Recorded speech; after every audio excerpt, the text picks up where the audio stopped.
Continuamos con esta edición de Meridiano 64 y como decíamos, esto de empezar un nuevo año nos hace pensar en muchas cosas, cómo va a estar la economía, entre otras cosas la de nuestra provincia. Por eso invitamos al ministro de Finanzas de la provincia de Córdoba, el licenciado Osvaldo Giordano. Licenciado, buenas noches, ¿cómo le va? Hola, ¿qué tal? Muy buenas noches. Gracias por venir, licenciado, la verdad que es un Gracias a gusto tenerlo. ¿Cómo se presupuesta las finanzas de una provincia? ¿Cómo se manejan los números teniendo en cuenta una inflación de un 50% anual que hemos tenido el año pasado? Mira, ponemos mucho énfasis en hacer bien el presupuesto porque estamos convencidos, como ocurre en las sociedades bien organizadas, de que es una herramienta muy importante porque es la planificación del Estado, que merece un debate, un análisis y en el cual nosotros como responsable de administración tenemos que aportar elementos para que ese debate sea lo más rico posible. Por eso hicimos esta presentación en la legislatura que generó algunas polémicas, pero que apuntaba a eso, a que más gente se interesara por el tema. Y ahora, hace pocos días, CIPEC reconoció a Córdoba como la jurisdicción que más trabaja en la transparencia presupuestaria.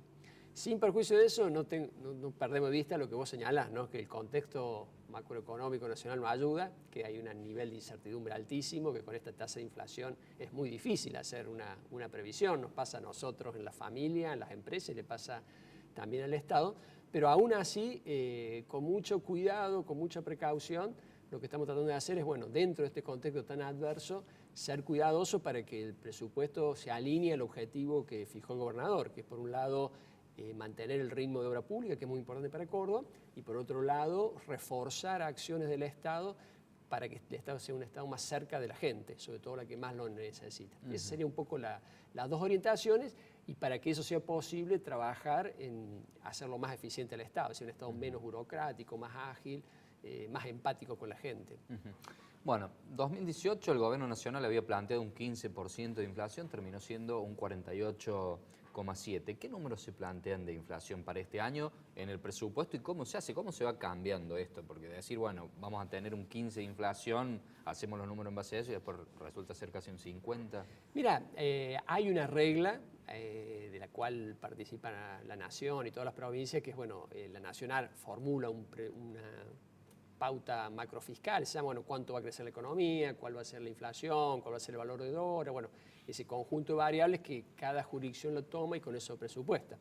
La inflación presupuestada está en orden del 20 y pico por ciento, que, bueno, como bien vos lo señalas, seguramente Claro. lo supera. Ya, por ejemplo, EPEC lo superó, 23% en estos 2 meses de aumento, el 27% se prevé que aumente el combustible en el primer semestre del año, digamos, queda como trazado esto. Sin duda va a ser un año como el año pasado, yo creo, ojalá con menos inflación que el año pasado, pues fue dramático el año pasado, pero que sí, que vamos a tener que tener mucha flexibilidad y mucho cuidado en la administración para que no se nos desvíe la ejecución y podamos cumplir con esta meta que fijó el gobernador. Ministro, ¿cómo se negocian los salarios en épocas de vacas flacas como esta?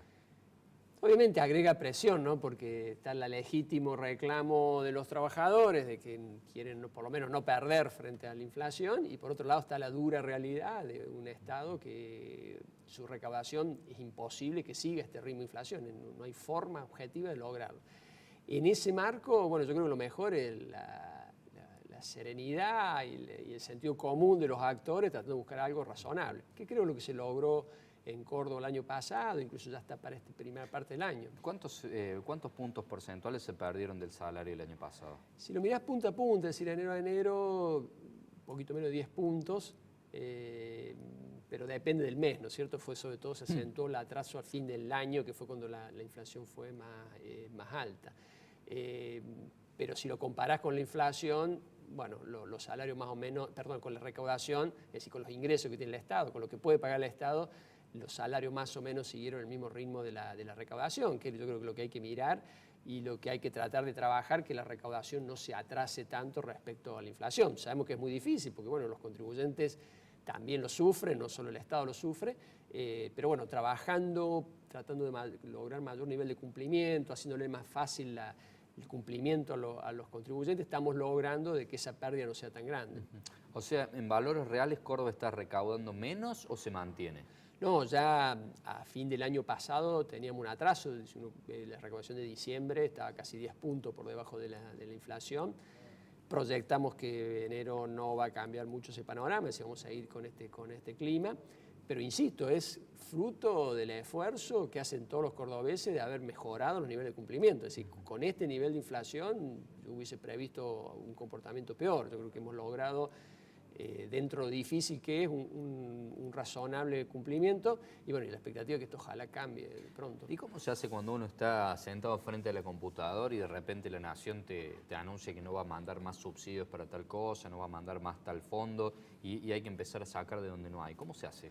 Mira, yo creo que Córdoba tiene la ventaja de haber manejado con prudencia el tema presupuestario, supongo, particularmente el tema del empleo público, es decir, es la provincia que comparativamente menos empleo público tiene, con lo cual eso baja la cantidad de costo fijo que tiene el Estado.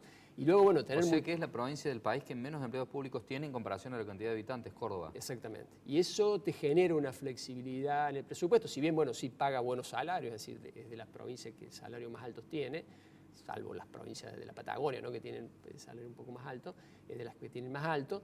Eso te genera cierta flexibilidad que, acompañada con mucha austeridad y mucha innovación, tratando, bueno, de siempre buscar alguna manera de hacer mejor las cosas, usando la tecnología, replanteando cómo uno trabaja, simplificando, haciéndolo más ágil, es lo que te permite enfrentar estas crisis. ¿Tiene presente cuánto gana aproximadamente un empleo público que recién ingresa o cuánto gana un médico que recién ingresa? Porque, bueno, es algo que va variando mensualmente, pero sí, un monto aproximado. Sí, es difícil, pero más o menos de estar unos 30.000 pesos de bruto. Un médico que recién ingresa, por ejemplo. Sí, médico no me atrevería a decir porque, bueno, los médicos tienen un régimen especial, pero... Un empleo público. Sí, inicial con alguna calificación.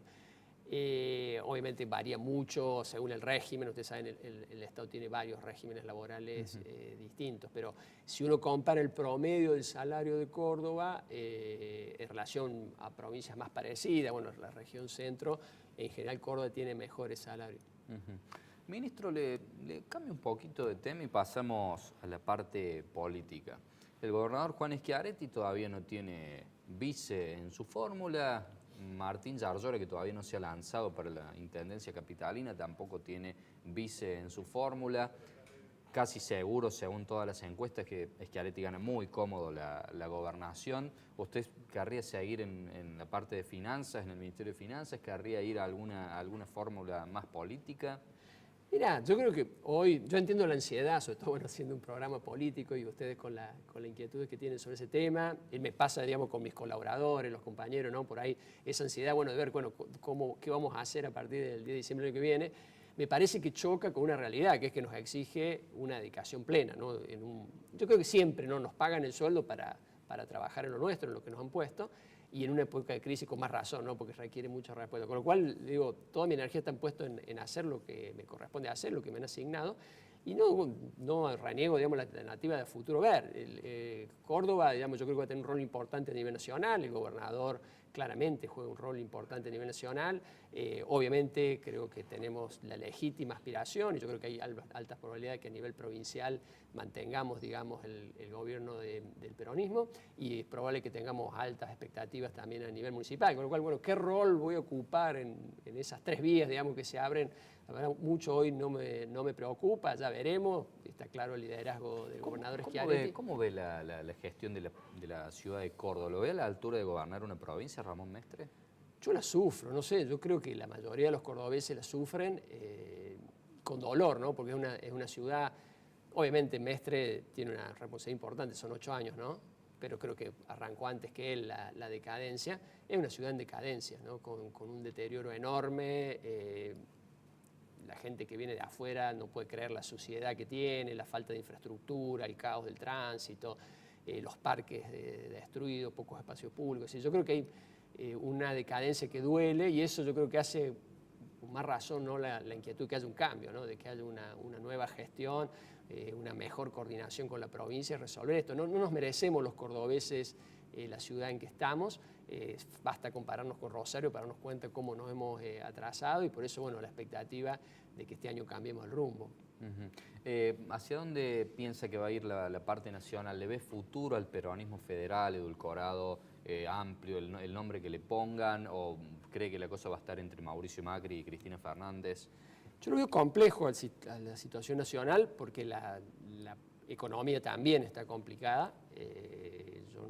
Yo digamos, si bien mantengo el optimismo respecto a que, bueno, los próximos meses podríamos tener un alivio, creo que eso no está garantizado y por lo tanto la economía puede jugar también en la política.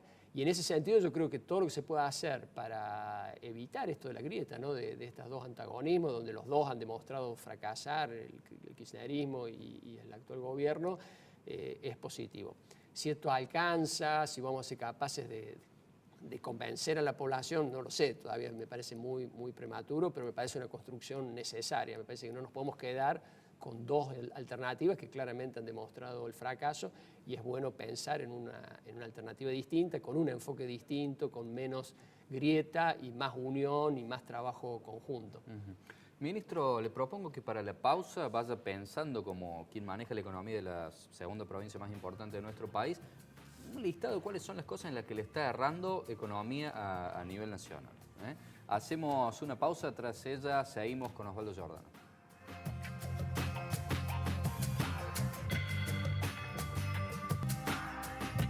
Esto es Meridiano 64 y seguimos charlando con el ministro de Finanzas de la provincia de Córdoba, el licenciado Osvaldo Giordano.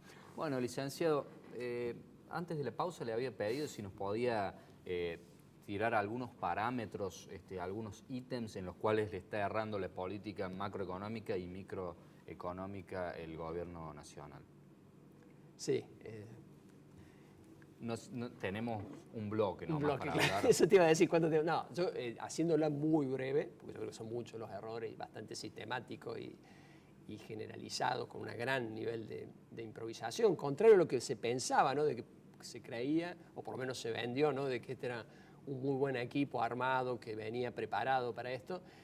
Creo que hubo una subestimación de los problemas que venía acumulando Argentina, que objetivamente eran muy graves, y que fruto de esa subestimación, bueno, se equivocaron. Yo creo que lo más importante es haber subestimado el desorden que tenía el Estado, ¿no? Un Estado totalmente desfasado, agigantado, pero no porque el Estado grande sea malo o chico, sino agigantado en aspectos que no hacen bien a la sociedad, sino un enorme desperdicio de recursos, y no fueron capaces, pues no quisieron, no pudieron en ordenar eso rápido. Y lo mismo en el sistema tributario, ¿no? Un sistema tributario con un gran descalabro, con muchas ineficiencias, y tampoco ahí se trabajó con la energía que tenía. Esto del gradualismo, decir, bueno, lo voy haciendo de a poco, y mientras tanto me voy endeudando, demostró que era inviable. Terminamos con el Estado desordenado, pero ahora encima con una deuda mucho más grande. Creo que fue un error grave de estrategia que nos costó 4 años, lamentablemente, y que nos deja para el próximo gobierno la misma agenda, es decir, ¿cómo hacemos para que el Estado funcione mejor? ¿Y cómo hacemos encima para pagar una deuda tremenda? Y encima ahora con una deuda. Entonces ahora nos tenemos que mejorar el sistema tributario, tenemos que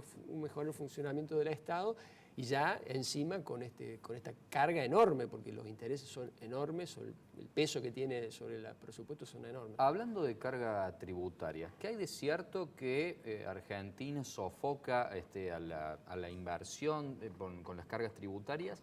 Y también en la provincia de Córdoba, que según se dice sería una de las presiones tributarias más fuertes del país.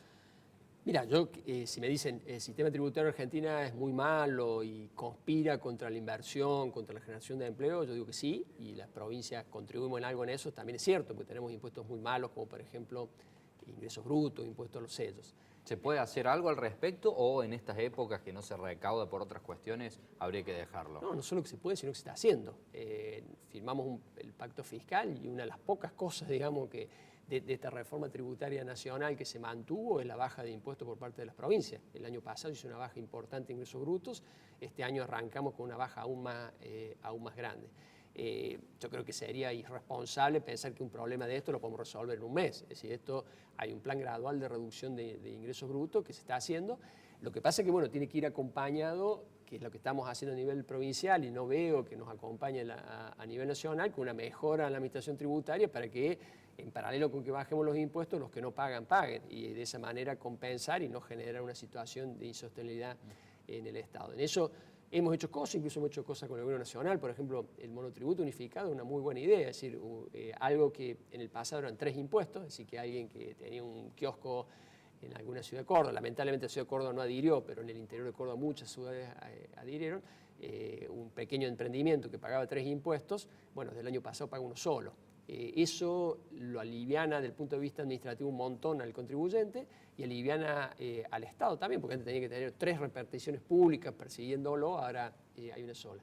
Ese tipo de ideas es la que hay que profundizar, incluso lo hemos hablado con AFIP, lamentablemente a un ritmo demasiado cansino para la gravedad de la situación. Ministro, ¿cómo se financian en estas épocas en las que baja la recaudación estas obras faraónicas que está encarando el gobierno de la provincia, como cerrar el anillo de circunvalación, el puente este que cruza el dique San Roque, la autovía polémica de la Ruta 38? Sí, te agrego los gasoductos, también son una inversión muy grande. Mira, básicamente nosotros tenemos un plan de 4 años de inversión.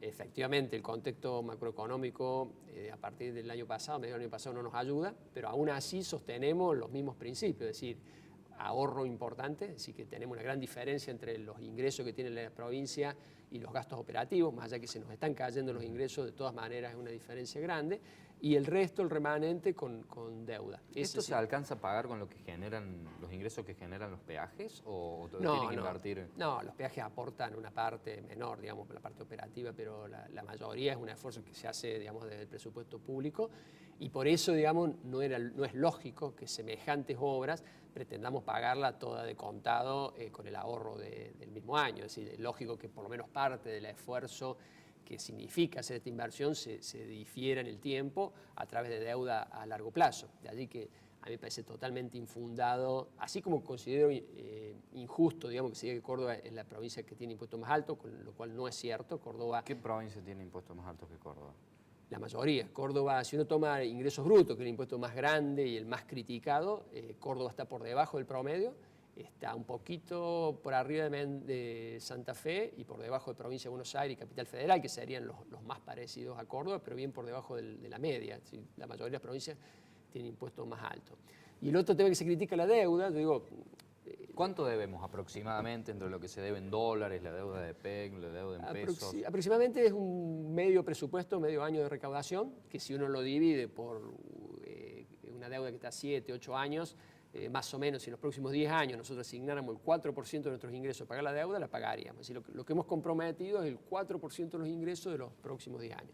Yo te pregunto, ¿qué preferís? ¿Tener la circunvalación y decir, bueno, hago un esfuerzo de 4% de tus ingresos, de tus impuestos de los próximos 10 años, o no tener la circunvalación? Esa era la duda, y yo creo que no hay duda de que, o la pregunta, digamos, y yo creo que no hay duda de que nos conviene hacer estas obras, porque son obras decisivas para la producción. Que le van a ayudar a recaudar más cuando llegue el gas. Por supuesto, una ciudad con gas es muy distinto desde el punto de vista productivo a la que no lo tiene, o una ciudad con una ruta, la potencialidad del turismo por alguna de estas obras, o la seguridad, menos accidentes, más seguridad vial, son todos factores que juegan a favor. Entonces, claramente, digamos, hay que distinguir. Si yo me endeudo para el día a día, sí, yo creo que estás en un problema porque va a ser muy difícil pagarlo. Ahora, si yo me endeudo para este tipo de obras, yo creo que es una decisión acertada. ¿Se pueden frenar las obras o siguen en marcha después de las elecciones? No, lo que pasa es que bueno, hay algunas obras que se terminan, obviamente, digamos, son obras muy puntuales, en el caso de los gasoductos ya está casi finalizado, la circunvalación ya está en la etapa final. Y las 25.000 viviendas que prometieron. Por eso, bueno... ¿Cuántas viviendas se vienen haciendo desde que ingresaron en el 99 hasta ahora? Como para tener idea, a ver si... Sí, no tengo idea, pero es una meta ambiciosa, digamos, respecto a lo que se venía haciendo y muy pertinente. ¿Sí? Objetivamente hay un problema habitacional serio por varios factores, ¿no? Una economía que no tiene crédito le hace mucho más difícil, sobre todo a la clase media, acceder a la vivienda. Por eso lo que te decía era... Se van terminando algunas obras muy grandes, muy emblemáticas, que requieren mucho esfuerzo, y van entrando a la agenda otras. También hay inversión en educación, requiere inversión, salud requiere inversión, y yo creo que vivienda es sin duda un tema prioritario a futuro. ¿Y la pobreza, licenciado? Bueno, la pobreza está ligada en parte a todo esto. Obviamente responde a un montón de factores, lamentablemente muchos no los manejamos, es decir, la política nacional es muy decisiva en esto porque en definitiva lógico. La generación de empleo y demás. Pero bueno, una provincia que se preocupa por invertir en infraestructura, una provincia que se preocupa para invertir en educación, en salud, es una provincia que tiene más posibilidades, sobre todo si a nivel nacional mejora la política, en aprovechar un contexto más favorable. ¿En qué se invertiría en este próximo mandato de lo que vendría a ser salud y educación, que son dos factores fundamentales para levantar el país? Mira, no tengo el detalle, pero la política, sobre todo educación, es muy importante, es tender a ampliar la jornada escolar, para lo cual se está haciendo no tanto nuevas escuelas, como sí escuelas, ampliar, digamos, la capacidad de las escuelas probas con un sesgo más tecnológico, ¿no? Para ir más cerca de lo que demanda el mercado de trabajo, y en salud fundamentalmente en temas de tecnología. Son todas cosas importantes que obviamente el hecho que yo eduque a un chico no le da garantía de un empleo, pero pueden darse Le hace las cosas más fáciles. más fácil, y si se dan las condiciones, si no está educado no lo va a poder aprovechar. Entonces, en lo que es el rol de la provincia, yo creo que es buena decisión asignar recursos en esos temas. Ministro, le agradecemos por haber formado parte del espacio. Quedan las puertas abiertas como siempre. Bueno, un gusto y hasta la próxima. Así es. Nosotros nos despedimos hasta la semana que viene. Siga compartiendo nuestra pantalla. Muchas gracias.